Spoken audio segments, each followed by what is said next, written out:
चंद्र बिंदी और अंकी बिंदी का प्रयोग बताओ कि हम कहाँ पर चंद्र बिंदी का प्रयोग करते हैं और कहाँ पर अंकी बिंदी का। ध्यान दो बच्चे, सामने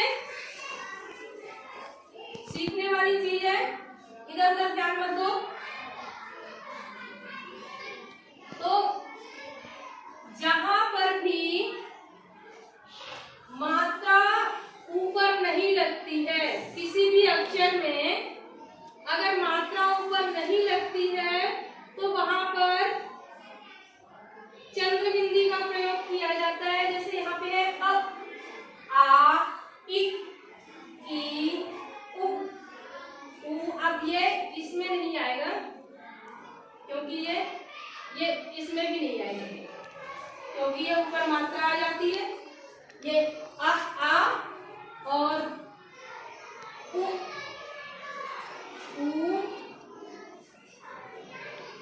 ये छोटा आ, बड़ा, छोटी, बड़ी नहीं वो होती है, इसमें ऊपर मात्रा नहीं लगती है, तो इन जगहों पर चंद्र बिंदी का प्रयोग होता है। जैसे अब हम जैसे यहाँ पे ये लिखते हैं चांद, तो इसमें आ की मात्रा है, यहाँ पे चंद्र बिंदी का प्रयोग होगा। अगर हम लिखते हैं, ये देखो हमने यहाँ पे लिखा आ में आ की मात्रा है, इसलिए यहाँ पे चंद्र बिंदी का प्रयोग होगा।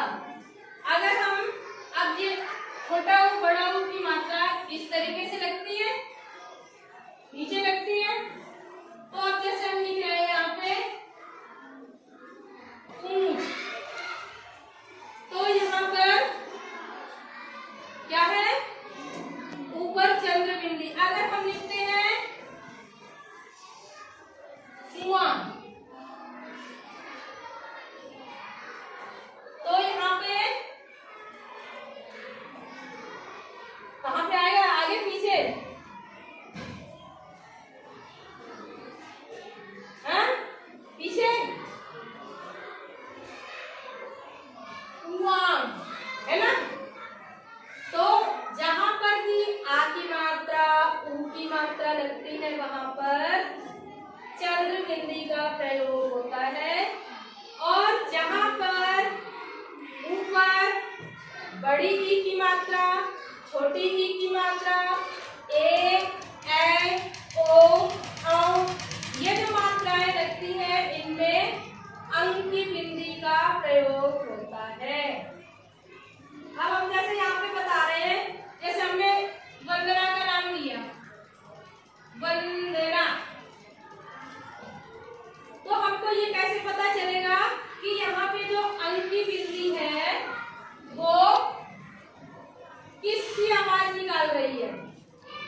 जैसे अब यहाँ पे हमने, अगर हमको ये पता करना तो कैसे पता चलेगा, हमको उसके दूसरे अक्षर से पता चलेगा।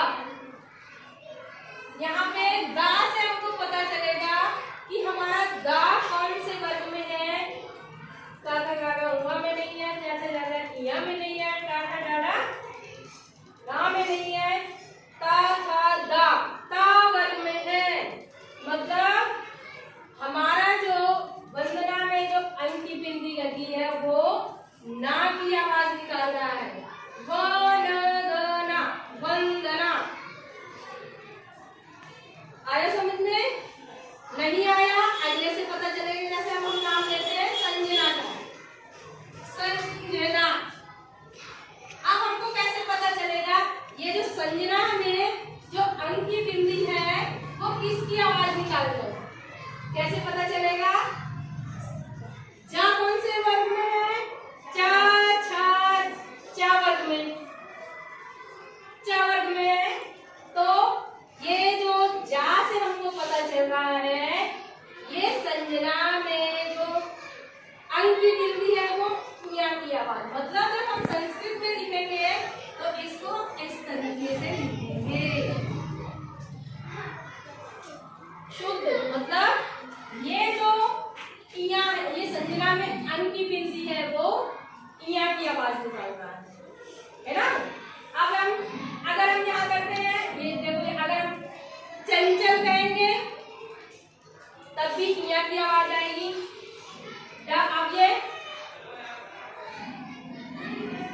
और अब यहाँ पे अगर हम अड़ा की आवाज वाला कैसे पता चलेगा, जैसे हम लिखेंगे अंडा।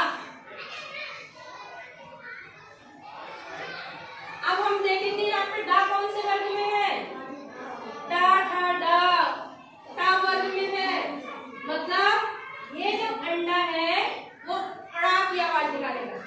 और अंडा लिखा भी आपने ऐसे देखा होगा, तो ये अड़ा होगा। तो ये जो अड़ है ये आधा, ये अंडा में अड़ा। अब हम जैसे यहाँ पे लेंगे, ये दा वाला तो बताया वंदना का है। अब ये यहाँ पे अगर हमको अंग की बिंदी में माँ की आवाज कैसे पता चलेगा, जैसे अब यहाँ पे हमने लिखा कंबल, कंबल हमने लिखा। अब हमको कैसे पता चलेगा ये जो अंग की बिंदी है वो कौन सी आवाज का है, तो वा कौन से वर्ग में है, वा वा वा कौन से वर्ग में है, वा वर्ग में। तो ये किसकी आवाज निकालेगा, माँ की। किसकी आवाज निकालेगा, माँ की। माँ की। अगर हम ऐसे लिखते हैं कमबल, ये